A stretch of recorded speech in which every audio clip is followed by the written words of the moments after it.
Hi, I'm Leo, and welcome to the Element Lounge. Be sure to kick off your shoes, leave all your cares at the door, and when you enter in, be ready to vibe with me while we talk all things life. Be sure to like, share, and subscribe.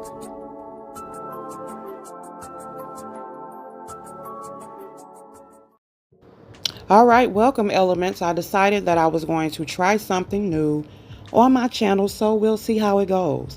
Let me go ahead and jump into the few stories that I wanted to talk about. I'm not going to take a lot of you guys' time. So the first story is about Young Thug, aka Jeffrey Williams, who recently faced a legal challenge concerning his probation status. He almost took his ass back to jail a couple of days ago because he thought that it would be a great idea to retweet the post of a blogger who was speaking about an investigator who goes by Marissa Verito, who happened to have been a part of Young Thug's case and who is also currently testifying in the case concerning Little Baby and some other group. Okay, it's a lot going on, but either way, it was a blogger who is covering the case, and she decided to tweet Verito's identity, which was against the law. She was not supposed to do that because not only is Marissa an investigator, I believe she is also an undercover officer. Okay. And so he decided to retweet it, and he put a caption, "The biggest liar in the DA's office." So, of course, when the prosecutor saw that, they decided to try to revoke his probation, and they argued that this action endangered Verito's and compromised the legal process. Because, of course, the tweet went viral. You had Young Thug supporters who were tweeting out threats against Verito. They also doxed her mother's home, put her mother's home on Twitter, aka X. So it was a big issue. All right. But Williams' defense contended that he was unaware of any protective orders regarding Verito's image and emphasized that he did not intend to incite threats or violate probation terms. So on April the 3rd, Judge Paige Reese Whitaker ruled against revoking Williams' probation, advising him to exercise greater caution on social media to prevent future complications. Had the probation been revoked, he could have been facing a 20-year prison sentence. The development follows Williams' October 2024 plea deal, where he pleaded guilty to multiple charges resulting in a 40-year sentence with specific conditions: 5 years commuted to time served, 15 years on probation, and a potential 20-year prison term if probation terms were violated. This is my opinion in regards to Young Thug. Though he technically did not violate his probation, I believe that he needs to stay off of Twitter. Plain and simple. He need to just stay off of Twitter if he don't know how to control himself, okay? At the end of the day, though, I feel like you should not have ever agreed to that crazy plea deal, because come on, 15 years on probation is ridiculous. There are people that can barely do a year. And due to all of the foolishness that happened in his trial, I absolutely believe that if he would have just went on ahead and just went the full route, that he would have got found not guilty like the rest of his co-defendants did. I believe this was the longest trial in Georgia's history. I truly believe that he would have got off. But I also do understand that he had already been in there for a few years and he was ready to go the hell home. So he was willing to agree to anything in order to go back to his life of luxury. So I got to be real when it comes to that. But yeah, Young Thug, I wouldn't say just stay off of social media, even though I feel like you should. But, you know, in the world that we live in, that's unrealistic. I believe that you just need to control what it is that you post. Only post if you got music coming out. Hell, even be careful when it comes to that, because they try to use your lyrics against you in your trial. But unless you got music coming out, you have a trial. I mean, not a trial. Unless you got music coming out, you have a new project coming out. You know, like they posted images of you and Mariah the Scientist looking uninterested in each other, sitting courtside at the game.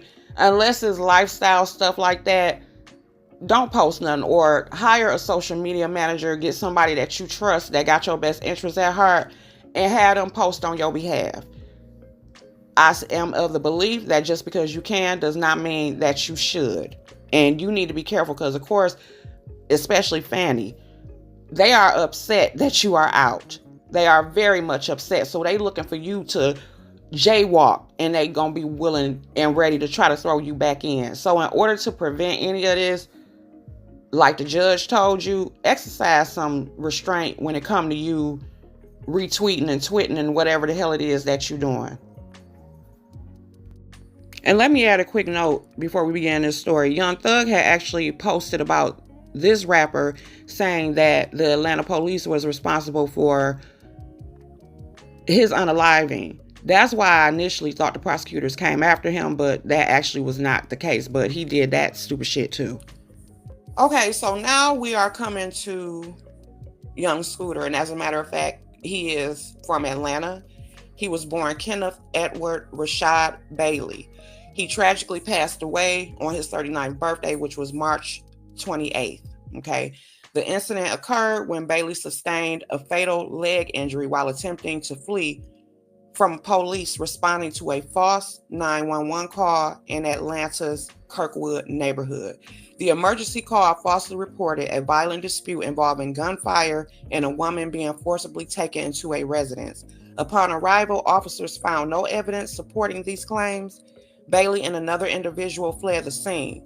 During the pursuit, Bailey suffered a severe thigh injury while jumping over a wooden fence, leading to significant blood loss.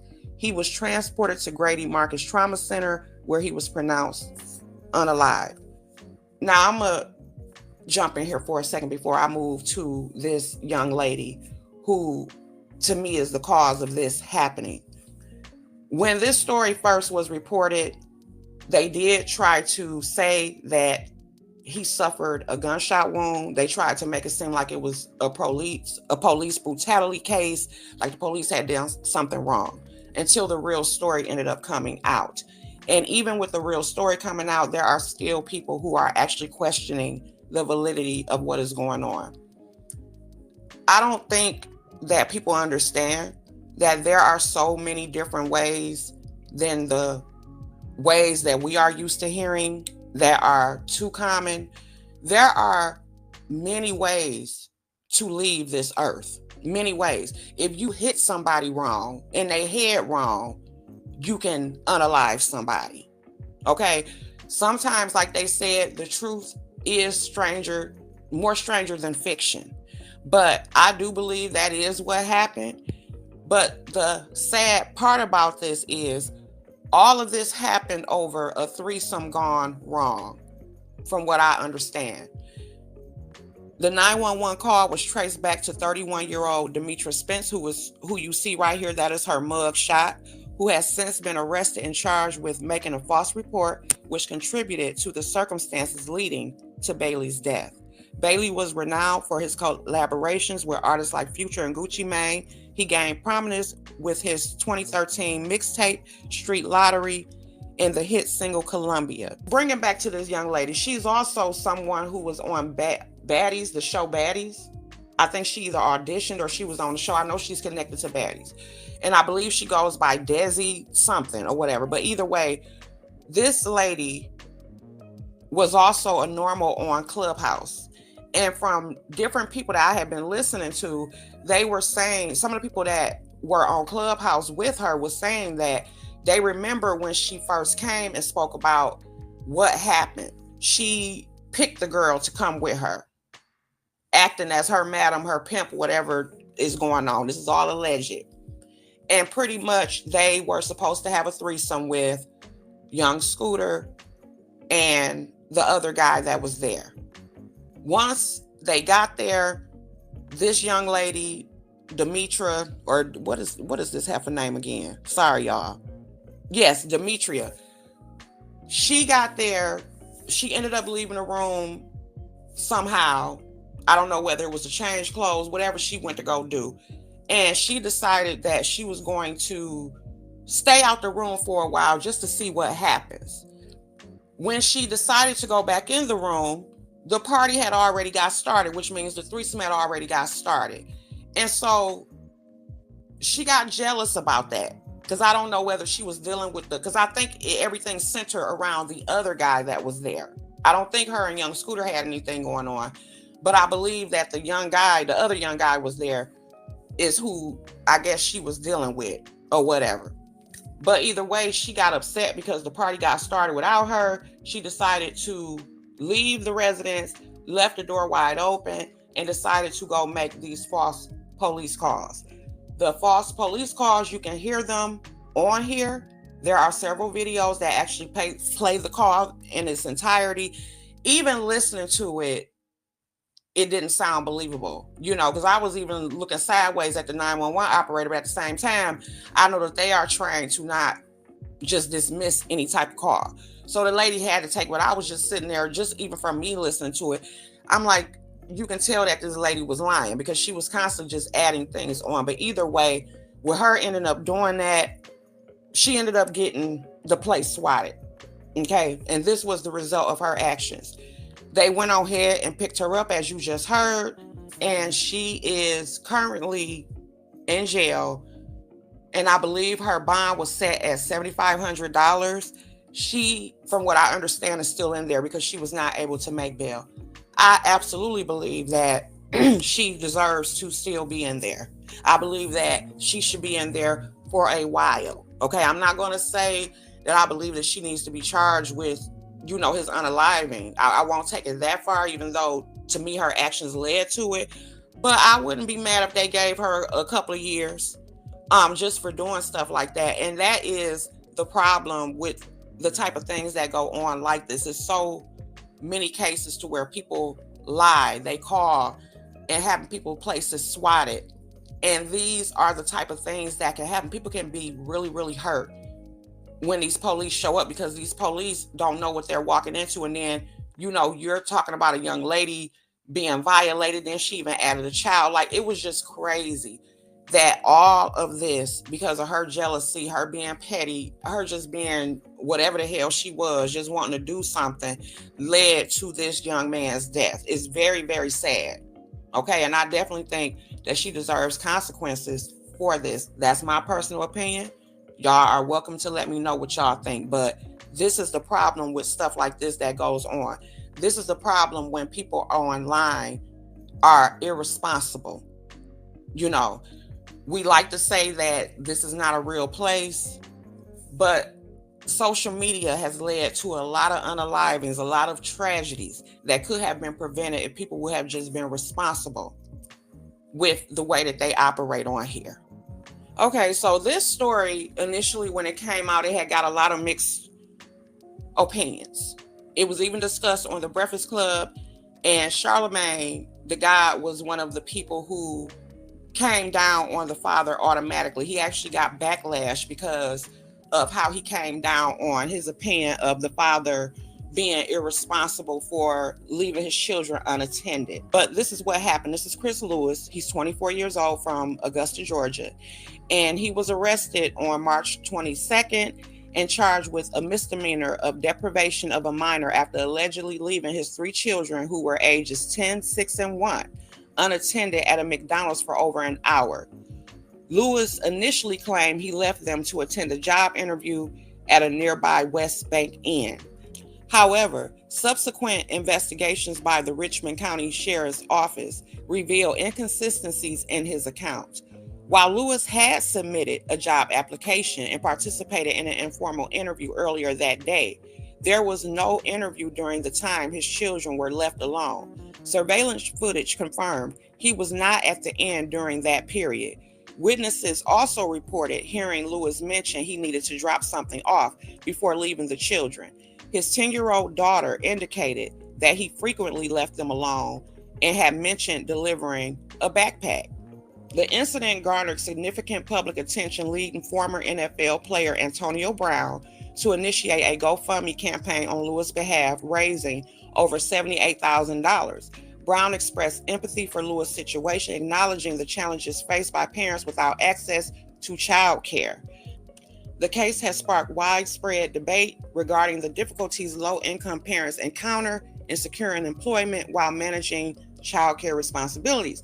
So the first question that I had was, well, where is the mother?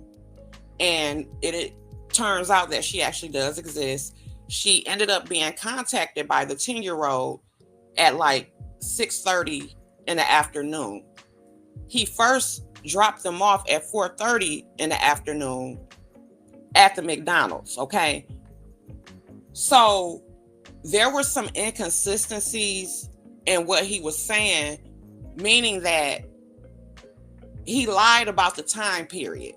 He actually had filled out the application. So he really did fill out for a job application. He really did have an interview, but it was like hours, like 3 hours before they ended up at the McDonald's. When they asked him why it took him so long to come back, he claimed that he lost his ID and he was trying to backtrack where it was, which could have happened. I don't know. But the way that he did it was just messed up, period. Is no way he should have left them there. And the daughter pretty much busted on him saying that he does this all the time. Okay. And with him having that little backpack, I don't want to make no assumptions, but you on the phone being overheard talking about you about to drop off something, we pretty much can know what that means or whatever. So I don't know. I really don't know. It should have never happened. Those children are too young to be left alone in a public place like that. I don't understand what his thinking was. But when Antonio Brown decided to help him and people confronted him about the guy's so-called lying or being inconsistent in this story, Antonio Brown pretty much said that he was still going to help him. You know, he know and have heard what is going on, but he was like, the guy really did fill out a job interview and I'm going to go ahead and help him. And he pretty much let the people know who had donated to the GoFundMe, because initially it started out at a $50,000 mark, but of course it went past that. But he let people know, like, I'm still planning on helping this family.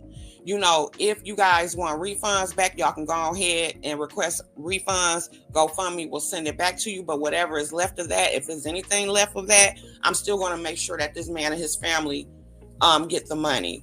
And I do understand that, you know, because if it had been a woman, which there has been many women, I believe it was a woman earlier this year that did the same thing, left her kids to go to a job interview, and she ended up getting a GoFundMe. People supported her through her incarceration and everything, and she was helped out. So I guess he like, you know, I'm gonna step up and help this brother out. You know, I don't know what his reason was for doing what he did. I don't know. I'm kind of torn when it comes to the situation. I'm not torn in regards to saying, again, it should not have happened in the first damn place. But at the same time, I am glad that somebody did step out to help him from our community. Usually when this happens to our race, we are quick to tear each other down, not try to give each other any type of grace, to try to see what is going on. When it happens in other communities, other races, they automatically step up, they help people and everything like that. And it's definitely not common to see a man being helped in regards to his children. But that is pretty much what happened. I'll be staying tuned to see exactly how it's going to go. I don't know whether he's still incarcerated or not, or what's going to happen with that, but we'll see exactly how that turns out. Now we move on to this naked lady. Okay.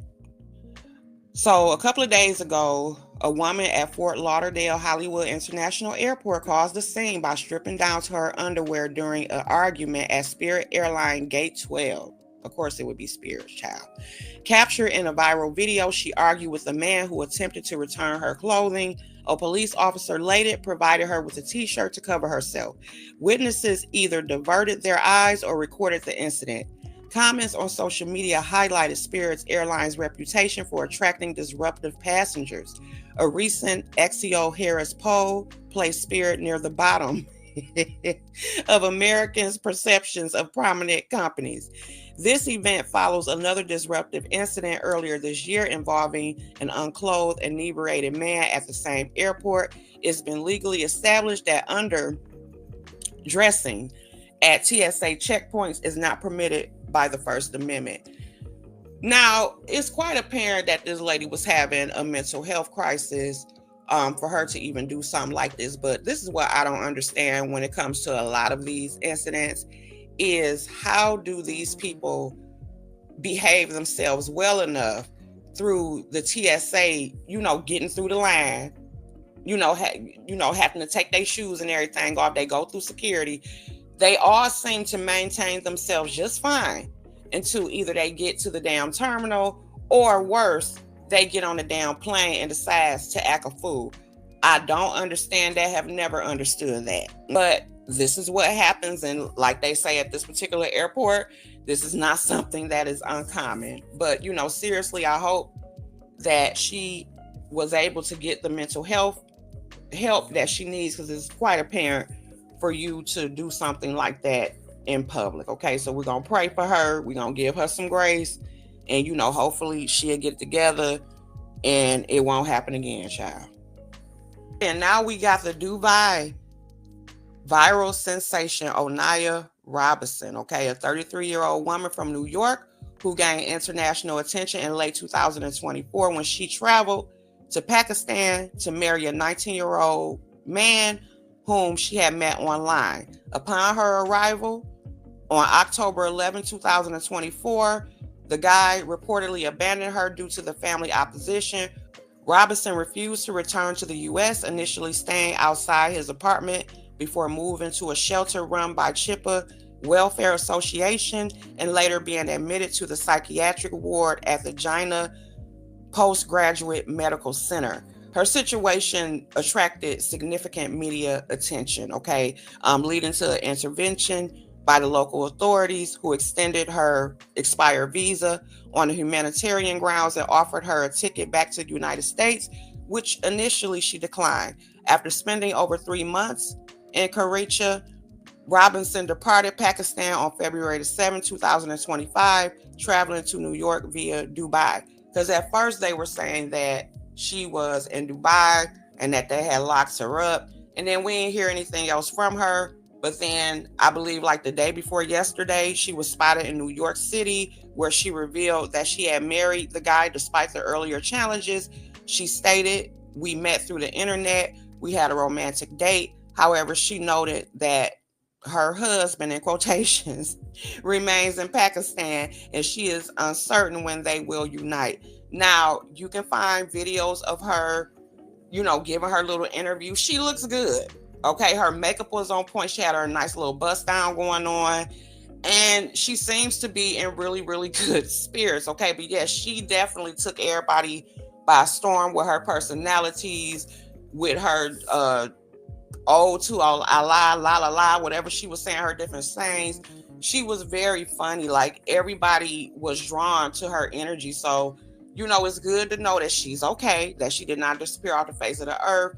And I look forward to see what's gonna go on with her or whatever. But I definitely wanted to play a clip of one of my favorite sayings of her, because she was basically controlling everything. And I agree with her on this. This gonna be my saying. I'm taking it away from her, so she just gonna have to give it up.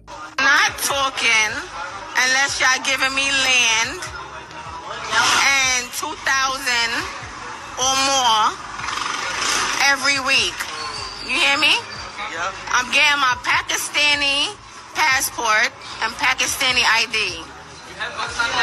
I'm getting it. Do y'all agree? Mind your business. What? So yeah, that was she did not care. She said what she wanted to say. She got away with a lot. Even the Pakistani people got a joy out of her. She was lucky she didn't get hurt over there, because they don't play all that flipping mouth, not especially when it come to women. But baby, she came over there and just took charge and they let her do it. Okay, I remember she told one man to shut up and to quit talking, that he talked too much. It was the funniest thing. But again, I'm just glad to know that she is okay. And so the last story will be who? Myself. It will be me. Yes, Shari. I just wanted to come on here and let you all know that I am doing better by the day. I have been in recovery. It has been very, very difficult. I was telling someone that going through this, though I am so happy and grateful that I went into remission, I am cancer free. I'm going to continue to claim that. I do have a scan, one last scan that's supposed to come up at the end of the month where they will check again. I'm already going to claim and put out into the universe that the cancer is still gone. But I was explaining to somebody that the recovery has seemed to be even harder than when I was actually going through the type of cancer that I had. And so, I now have to see a chronic pain specialist.